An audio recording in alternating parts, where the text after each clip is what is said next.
retour à la Bourse de Paris dans le live TV Finance et nous rejoignons en duplex Xavier Fenot, associé chez Interactive Trading, pour nous commenter l'ouverture du marché parisien. Bonjour Xavier. Bonjour Anne-Laure.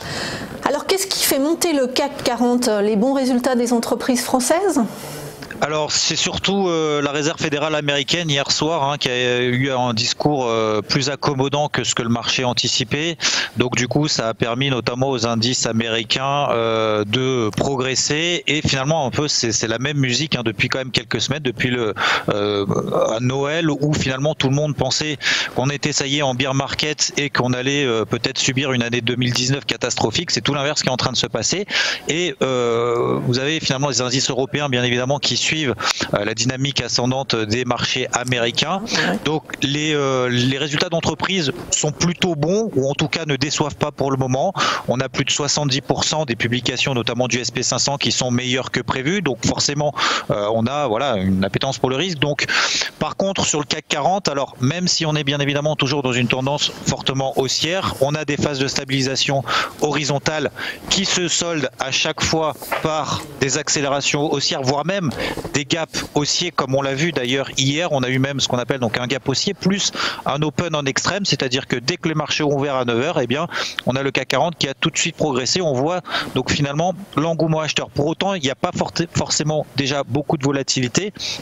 Donc ça monte un petit peu en crabe et surtout le CAC 40 va se heurter à une zone de résistance très très forte, les 5030 points. C'est 50% de retracement de la baisse depuis entre le mois de septembre et Noël où on a marqué un point bas sur le CAC 40. Ça correspond également au précédent support qui avait tenu tout au long de l'année 2017 et jusqu'à la fin de l'année 2018. Donc c'est un support vraiment très très important en données mensuelles et en données hebdomadaires. On se heurte également à une oblique qui vient depuis les plus bas de 2012. Donc on va véritablement là se heurter à un niveau de résistance et ça très certainement ça empêchera peut-être les velléités haussières, en tout cas pour le moment qui reste effectivement très forte.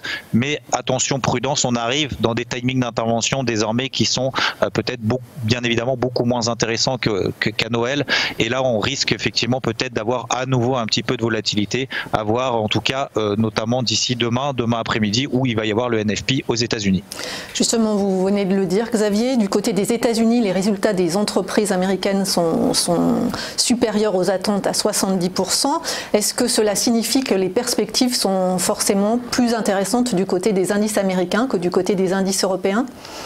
Alors oui, elle reste toujours un petit peu plus intéressante. Alors c'est vrai que cette semaine, notamment sur le front des entreprises autour du CAC 40, on n'avait eu que LVMH.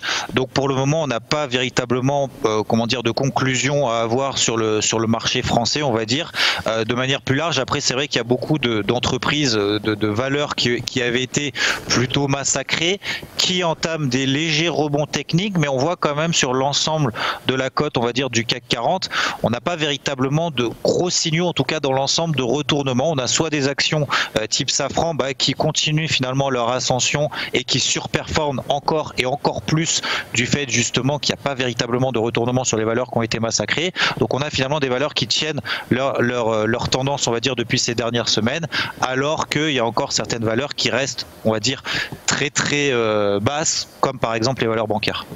Merci beaucoup Xavier Fenot, associé chez Interactive Trading.